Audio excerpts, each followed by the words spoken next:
Hi, I'm Dr. Charlene Walters, author, business and branding mentor, trainer, as well as your host for Launch, a business talk show for anyone who wants to launch their business, their career, or their life. Hi everyone, welcome to Launch. I am so thrilled because today we have a really fun guest, Tim Gillette. He is a speaker, a podcaster, a business coach, an author, and so much more. Welcome to the show, Tim. Well, hello. Good morning. Good morning. I'm so happy you're here. I know it's it was great connecting with you the last couple of weeks, and I was excited to come do this and meet your community today. And wow, you know what I mean? I found you awesome, so I'm guessing you have a bunch of awesome people around here. I do, for sure. Can you tell all of the awesome people watching this a little bit more about you and your background? So yeah, Tim Gillette, born in Scranton, Pennsylvania. That does not mean that I will someday run for president. I'm just I'm throwing that out there right now. So you know, in case you were worried that you might have to vote for me one day, you're not going to. Anyway, grew up in the northeastern part of Pennsylvania and went to high school southeastern Pennsylvania. And about 30 years of age, I said I'm done with PA, and I moved to Texas. All right. I came here by accident. I was going to California, ended up in Texas. I love it here. Have been here 22 years. Amazing. Yeah, I started. I was always in the automotive industry when I came to Texas, I started a mobile car wash business, which I sold in 2004. And for the first time in my life, I had to understand what a do not compete clause meant, because I had to leave the automotive industry for 10 years when I sold that business. And that was very hard for me because it's all I'd ever done. Very fortunately that I had one of my customers and clients and friends, I knew him on a personal level, not as a business person, was professional speaker Zig Ziglar. Awesome. And to this day, I am still friends with his family. I still speak at Ziglar headquarters once a year and give a devotional for a small thing that Zig started in the 1970s. And I still consider him close. But his conversation said, Tim, why don't you become a speaker and a coach? And I remember the conversation because I looked at it and I went, Zig, what coach? You mean like the football team at church, Zig? I mean, I didn't understand what he meant. Right. And he said, no, Tim, you know, all those people that you help in the car wash industry and you help them become more profitable. You're always giving them advice and telling them shortcuts. He says, people pay for advice like that. And I'm like, you know, I wish you would have told me that before I signed a 10-year do not compete clause. I could have been an advisor in it. But it was a good thing because I really did hate the automotive industry after being in it for 30 years and growing up into it. And, you know, at first I was like, you know, I didn't believe in Zig that I would be a speaker. I became a goof off and I went to work for Starbucks for 5 years as a barista and a shift manager. Didn't go up and anything past that. I was like, that's all I wanted to do. I don't need a job. I'm just here for the benefits and stuff. And because I didn't have to do anything, I went from looking like a professional like I do now to looking like a hippie because I had hair down past my shoulders and, you know, long stringy hair. And I said, I was just enjoying life. Then in 2009, I sat with Zig again and I said, okay, I'm going to do that speaking thing. I'm going to get a haircut. I'm going to buy a suit and a tie and go do it. And he said, no, he says, you got to learn to be you. And the first couple of years of my business, I was known as the rocker life coach and I looked like this hippie guy. And 2015 or 16, I got mistaken for Tom Petty at the airport one day. And I put on a persona called Not Tom Petty for the longest time. But ultimately, I mean, I teach and work with my clients on being yourself, truthfully in business. All right. If you have to build a persona to build your brand, sooner or later, that persona wears you out, just like I was worn out in the auto industry. And in 2020, I said, you know what? I want to see if I can make it without being long-haired hippie guy. And I cut all my hair off and I did it in a shock thing. Like, you know, I showed up on a virtual stage for the first time at an event with short hair. And like, everybody was like, oh, because still all of my headshots still show me with long hair. I still don't have headshots to correct All that. right, I was about to ask you that because on your site you have, you know, a lot of long haired shots and you look like this total rocker persona. And you were showing me some guitars earlier before we started this. What is your kind of connection to that rock and roll? So I loved rock and roll music growing up. I really did. I remember as a kid growing up in a very Protestant, right-wing, Christian community. Not just my parents, but a community we lived in where, you know what I mean? There's do's and don'ts, there's rights and wrongs. And like this rock and roll stuff was outlawed.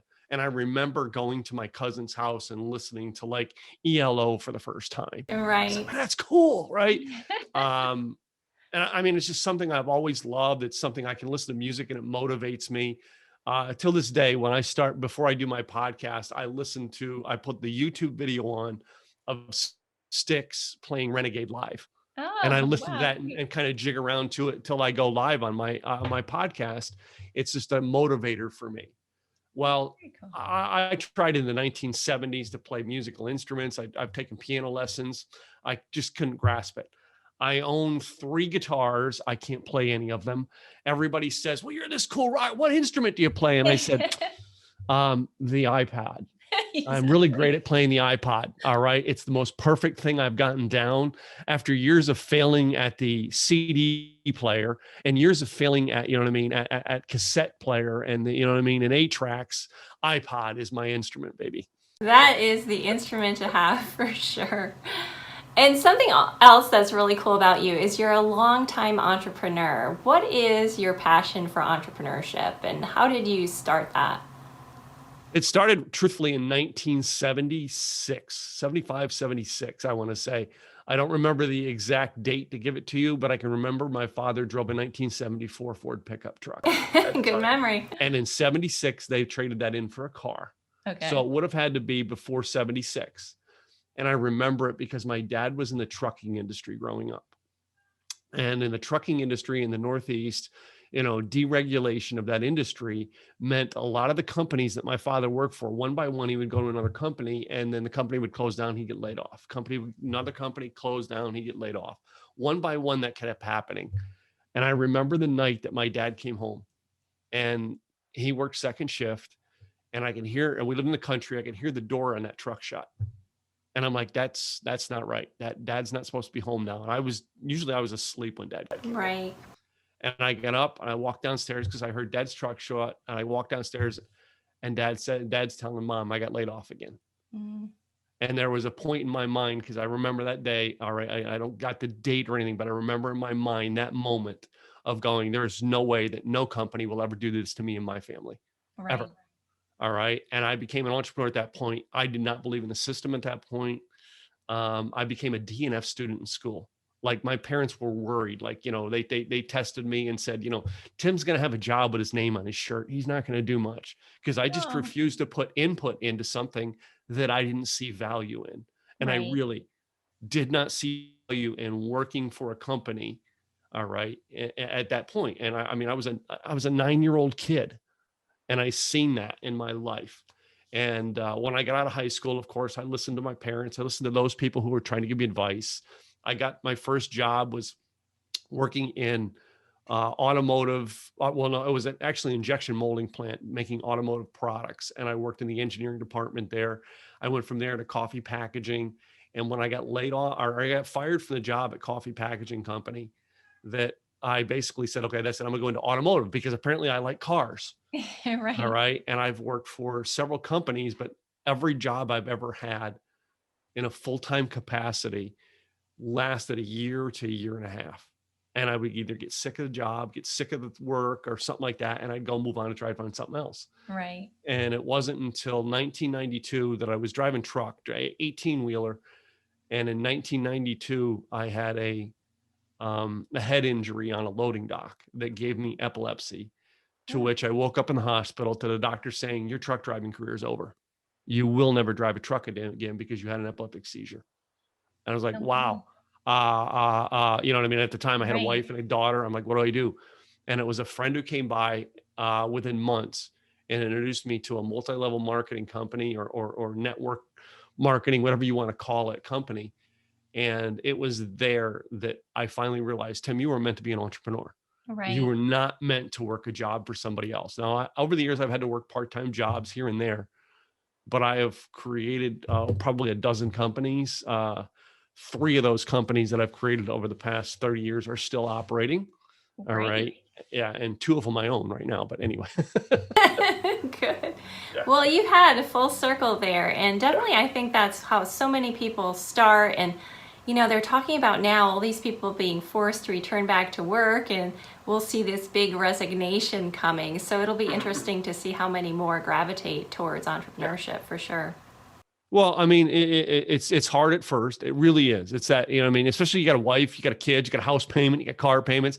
It is the hardest task you will ever undertake in the beginning. And I'm dealing with a client right now that's really having to deal with the hardships of being an entrepreneur. You know what I mean? The starving part in the beginning. And I really do think, Charlene, the worst thing that can happen to someone is they can have immediate success without struggle. I think that's the worst thing that can happen to you. Because once you have that, you never go back to go through a struggle again. And therefore, as soon as struggle hits you, you'll back down and you'll then live whatever standard you're given. And until until you're laid off. All right. Which was my father's story. Yeah. Definitely that happens a lot. And I was just talking to a woman this morning, and she was struggling with that patience, to get things going, which I think all entrepreneurs are like so impatient, like this is taking too long, but that's just the nature of the beast. You have to pay your dues, as I like to say, certainly. Because of it, I created Charlene. I'm a creator now. I love it. I create content, but I created it. And 4 things that I tell people about it, 4 guarantees I can give you about life everywhere I go. And I was like, number 1, I guarantee you're going to work for a dream. Yes. All right. You're either going to work for your dream or somebody else's, but you're going to work for a dream. Yes. Number 2, I guarantee you're going to have to do something you don't like, whether it's in your own business or somebody else's business. So why not do it in your own business? Get over the crap you don't like, get through it, get past it, and move on. Yes. Number 3, I guarantee you're going to market and promote. Yes. If you don't market and promote your own business, you're going to learn to market and promote. Can I get you fries with that? I worked for 7 years or for 5 years with Starbucks, and I promoted 7 different drinks: the honey latte, the green tea latte, the green tea frappuccino, the cinnamon dolce latte, all right, and the chocolate coconut frappuccino. Oh my goodness. I learned to promote other things. All right, it's going to happen, guys. All right, learn to market and promote your own business, or you will. And the last guarantee is you're only going to get out of this life what you put into it. Yeah. If you're not willing to put something into it, you're never going to get anything out of it, ladies and gentlemen. That's just a fact. Yeah. All right. And you know what? Blood, sweat, and tears into your own business will give you rewards far more than you will ever get working for a company. Yes. My mom always told me God helps those who help themselves, and you got to help yourself in life because no one else is going to do that for you. That's for sure. You talked a little bit before about your relationship with Zig Ziglar, and that's so cool and so interesting. Can you tell us more about that? So it's not like we were best buds and went to coffee every week. No, I went to a church here. A friend of mine that I knew, I met through my brother who lived in town at the time, was a deacon at at a large church here in the Dallas area known as Prestonwood Baptist Church. All right. And yes, I'm a Christian. All right. And don't hold that against me. But I'm meeting with this guy, Bob, one Wednesday, and Bob says, why don't you and Nathan, my brother Nathan, why don't you guys come to church with me on Sunday? We're having this special thing, and you guys should come. Just come as my guest. We're like, okay. So we went. We sat in church with Bob and his family, and his wife and 2 daughters, and went through the church service. I till this day, I still think Jack Graham is a very great preacher in the Dallas area, very biblically sound and everything. But we're walking out the door, and Bob's like, taking us out to our car and being a great friend. And as we're walking out the door, he goes, Tim, I want to introduce you to somebody. So I turn around. All right. As I'm turning around, he goes, Tim Gillette, Zig Ziglar. And it's how I met him for the first time. Amazing. And I can't tell you, this is again, this isn't everybody who's ever met Zig felt like he was their best friend. That's just the way Zig was. Right. I was fortunate enough to every now and then connect with him. All right. And then we did some car cleaning we had a car wash service. We did car cleaning for him and Jean, his wife. And you know what I mean? It was just something that I got to do. And the unique relationship, I got to see things that aside of Zig that most didn't, I actually attended the last Billy Graham crusade in Dallas. Oh, wow. Zig Ziglar and Gene sat right here, the two seats right behind me. All right. With their granddaughter. And, you know what I mean? And I've sat in at events where Zig had his students speaking on stage. And it's one of the reasons why till this day, I have notepads everywhere. Zig sat taking notes from the guy he trained. And I sat at the table with him. And most people were scared to sit at the table with Zig. I wasn't scared to sit with anybody. So, and these are areas that I got to know Zig.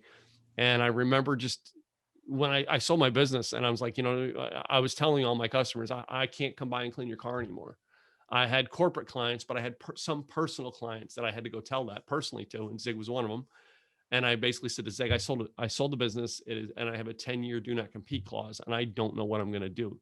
Oh boy. And that's where Zig had a conversation with me about that. And that's really the personality of it. For years, I did not see Zig the last few years of his life. I seen him very little. All right. I am more involved with the Ziegler family now than I was. Had I started doing, had I started doing speaking as a regular business, I probably got more associated with Zig at the time, but I didn't. So kind of roundabout, but such a cool connection though. And such a great story. I mean, and I've, you know, Charlene, I've connected to some of when I actually started acting and doing what I was supposed to do in life, I connected to some of the coolest people on the planet. Yes. And I've had the fortunate thing of being interviewed on actor Dean Cain's podcast. That's awesome. You know, I'm good friends with, I can call or text right now, actor Glenn Morshower. Yes. All right. You know, I've had personal conversations with rock stars from bands that I wished I knew as a kid. Because I took action, I connected with people who connected me with people who connected with people. This July 4th, I sat actually in a backyard next to Chris Harrison, watching fireworks from The Bachelor. I don't watch The Bachelor.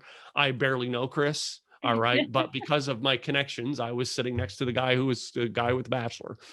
All right. And that's so funny. I watch The Bachelor a lot. You know, I've watched it through the years. It's, you know, mindless television. That's kind of fun to tune out to. Yeah, I don't watch shows like that. But, you know, I watched a lot of reality type TV shows. Originally was well, not the original, but like I remember watching Survivor the first two seasons. I loved it. But yeah, anyway. Amazing. How it's evolved, you know, over time. Remember when it was like MTV had the first reality show? Yeah. That's what I said. MTV had the originals, and I really wasn't into watching them and didn't know anything about them until, you know, Survivor was the first one I watched. Now, my wife and I, we watch Below Deck. Is our one that we want. Yeah. Below Deck. I mean, I won't want I think that's on Bravo now. I can't think of the networks they are, but they also, that same network also hosts that Real Housewives of whatever city. Whatever, yeah. And I knew somebody who was one of the cast members of the Real Housewives of Dallas. All right. And I probably shouldn't say this on the show, but like I knew her when she lived in LA before she moved here to be a housewife. Right. So before she took on her casted position of a reality show. Networking, you know, is so huge, and getting to know other people, and you really do get these great connections that you can move forward with. And I love, that's the favorite thing about my job is getting to know other people, whether I'm having people like you on the show or I'm going on other shows. I think it's just amazing, and I think that's such a power that people don't often take advantage of, wouldn't you say? Yeah. You know, yesterday, I was sitting in a room yesterday that connected with people yesterday morning, and you know what I mean? I never thought about how powerful it is to go out and how much I missed it during the pandemic, of just to walk into a room full of people and hear one person say something and go, and click, it goes off to you. I got to connect with that person. And I mean, yesterday, truthfully, we do a virtual event every month here online. And this lady here was at this event yesterday, and I got her card. It's a charity that actually, Cleaning for a Reason, they clean houses for cancer patients. Very nice. And they were, for my virtual event, I'm always looking for a charitable cause to give to, because we give 50% of our membership money, that is when people join, to a charitable cause. So we're trying to always look for new ones to be able to give. And like the second she stood up to say something, I'm like, oh man, I got to go connect to that lady.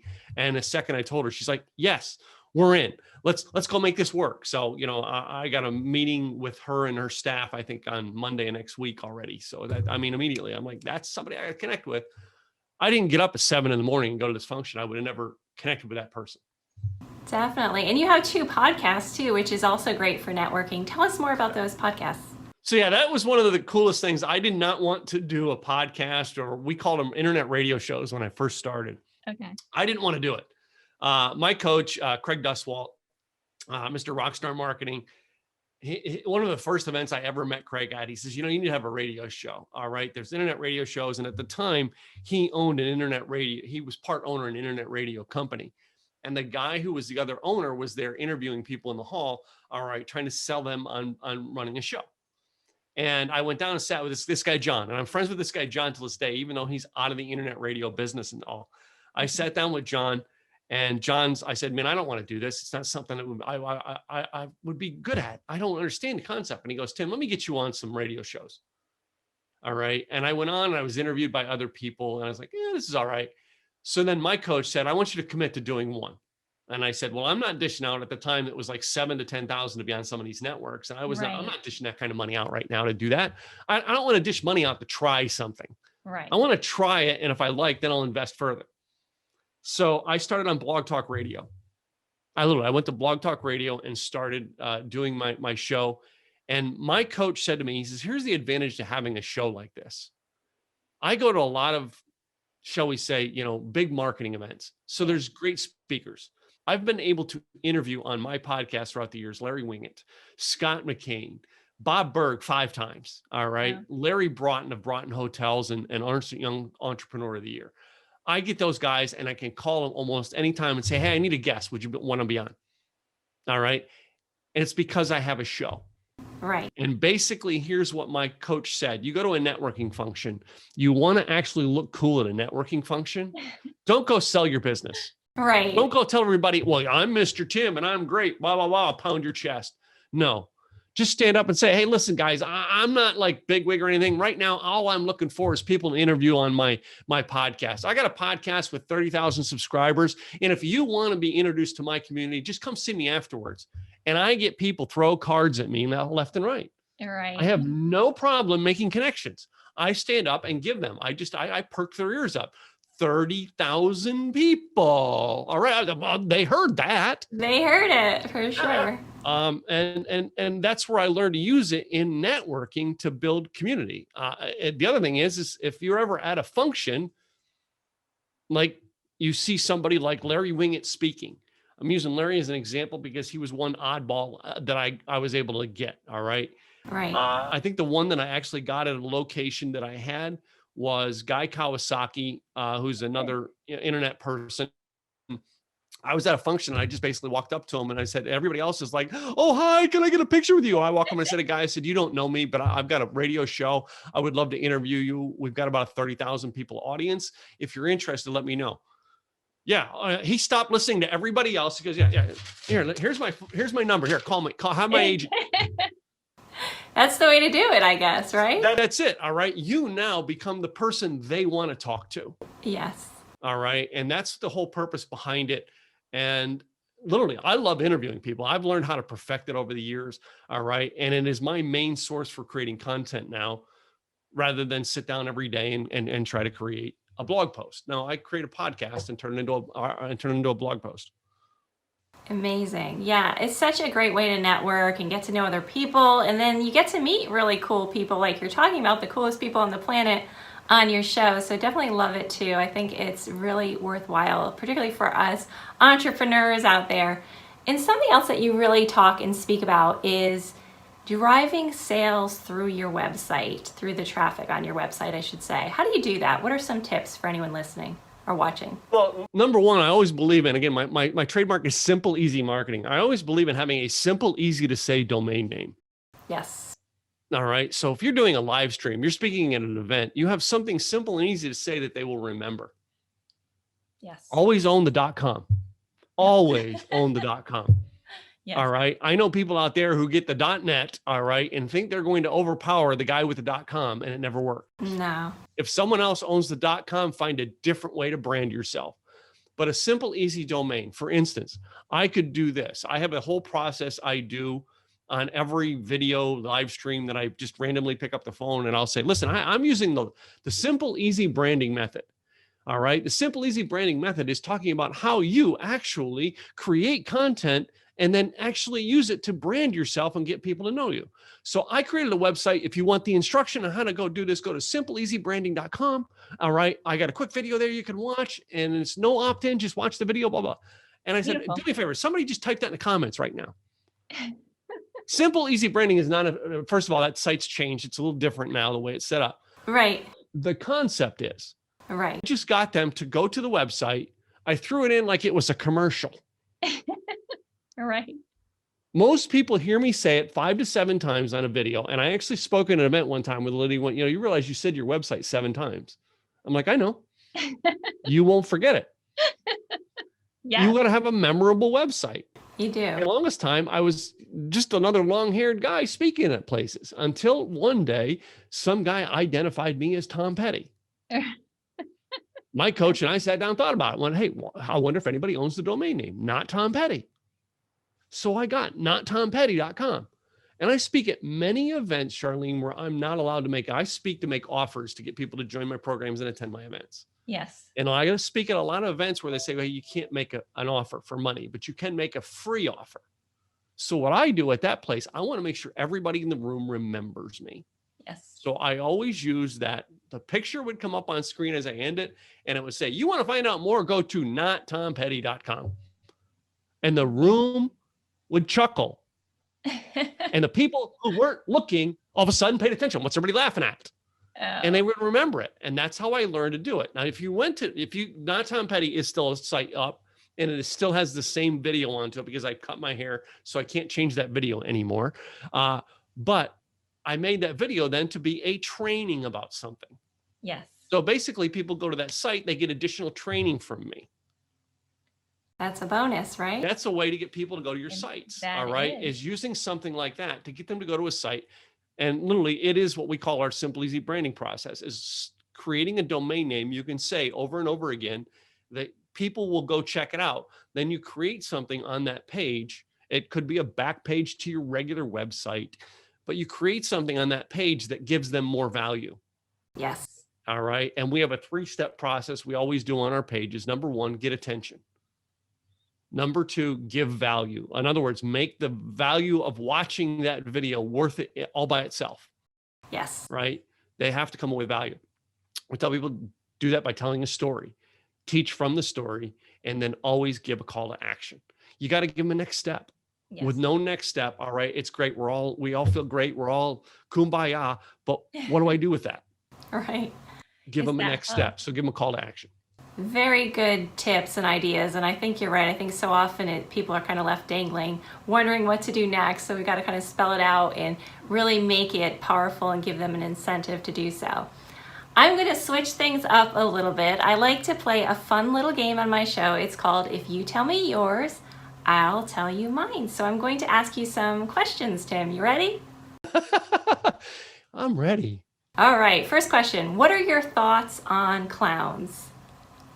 I never really thought about clowns. I don't have thoughts on clowns. So you don't have a fear of them or anything? No, I don't. I've never really gave much thought to clowns other than when I see them here and there. Okay, cool. It's interesting. People have a reaction to clowns. It seems like I'm kind of the same. I like clowns. I think they're fine, but people are actually really scared to death of clowns. I know, yeah. Next question. Do you have any irrational fears at all?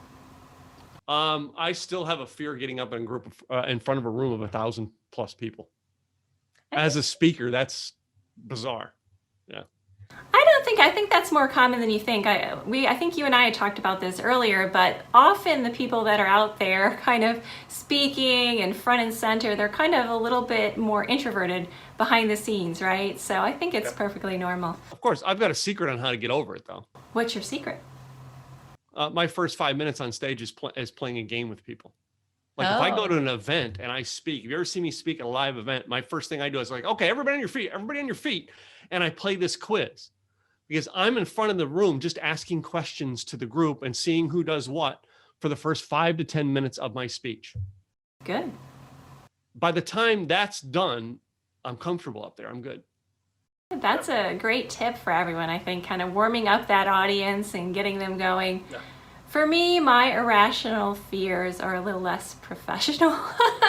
I have this fear of alligators and bears. I don't know why. You think I lived in the middle of, the wilderness, the country somewhere.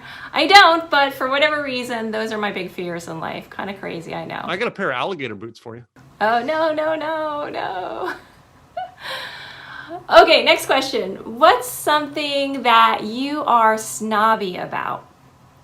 Coffee.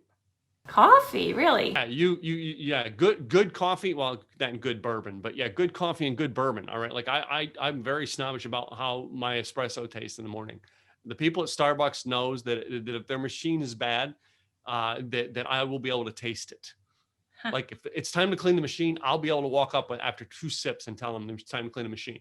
I think it comes, from your background, right? Well, yeah, I learned taste when I worked at Starbucks, and actually the one manager at Starbucks that I go to every morning actually said when he used to see my truck pull in, he used to say, well, yeah, it's time to recalibrate the machines real quick. Tim's here. You kept them on their toes, which is really good. So, yeah. For me, I'm kind of snobby about hotel rooms. Like I don't have to fly first class or anything, but I like to have a nice room with a view. Like that's my thing. Like if I'm going to be away somewhere, I want a nice, relaxing room with a view. I think that's my one thing. who knows? Well, I've gotten to the point where I don't want to stay in cheaper hotels anymore. Yeah. I guess maybe we get to that I like point. a Marriott and Hilton. What brands do you like? So my sister has worked for the Marriott forever, for 30 something years. So I kind of go with the Marriott too. That's kind of my go-to. I'm gold, almost this close to platinum. Woohoo! Good for you. And I like to be like, a view is a big thing for me. Like, why stay at the Niagara Falls if you can't see it, right? Why stay at the beach if you can't see it? Like, that's always like high on my list. I'll always pay extra for that view. Okay, next question. What's your go-to workday snack? I have these energy type bars. They're that I eat on a regular basis. Okay. And I usually have them I can't think of the name of them, but they're like a protein bar. Good. So I mean, and they're smaller. So like I cut them in half and eat them in halves. But That's a great one. I unfortunately hit the chips because I have 2 teenagers and I have to keep chips in the house or else they're screaming that we're out of food. So that's my unfortunate go-to snack. I've got to get some healthier options going around here. Okay, next question. If you could use 3 emojis to describe yourself, what would they be? Probably the crap emoji from what I went through in my earlier life. Okay. All right. The what's the laughing one? Yes. Where he's like, because I just enjoy what I do. All right. And then the third one's got to be the emoji with the heart eyes. Oh, very good. Yeah. That's Because good. there's a lot of things that I love in life that I just like. I will sit there and stare at it, go, man, I love that. And it weirds some women out. No, I'm kidding.